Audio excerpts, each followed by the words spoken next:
TDP నేతలకు MP YV Subbareddy సవాల్ విసిరారు. వక్ఫ్ బిల్లుకు వ్యతిరేకంగా ఓటు వేయాలని వైఎస్ఆర్సీపీ విప్ జారీ చేసిందన్నారు. తాము వ్యతిరేకించాం అనడానికి లోక్సభ, రాజ్యసభల్లో రికార్డైన కార్యకలాపాలే సాక్ష్యమన్నారు.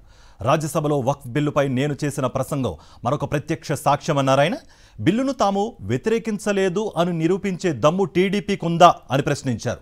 దమ్ముంటే నిరూపించాలని టీడీపీకి సవాల్ విసురుతున్నామని అన్నారు వైవి సుబ్బారెడ్డి. ఈ మేరకు ఆయన ట్వీట్ చేశారు.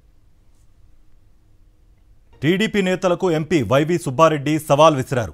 వక్ఫ్ బిల్లుకు వ్యతిరేకంగా ఓటేయాలని వైఎస్ఆర్సీపీ విప్ జారీ చేసిందన్నారు. తాము వ్యతిరేకించాం అనడానికి లోక్సభ, రాజ్యసభల్లో రికార్డైన కార్యకలాపాలే సాక్ష్యమన్నారు. ఇందుకు రాజ్యసభలో వక్ఫ్ బిల్లుపై నేను చేసిన ప్రసంగం మరొక ప్రత్యక్ష సాక్ష్యమన్నారు. బిల్లును తాము వ్యతిరేకించలేదు అని నిరూపించే దమ్ము టీడీపీకి ఉందా అని ప్రశ్నించారు. దమ్ముంటే నిరూపించాలని టీడీపీకి సవాల్ విసురుతున్నామని అన్నారు వైవి సుబ్బారెడ్డి. ఈ మేరకు ఆయన ట్వీట్ చేశారు.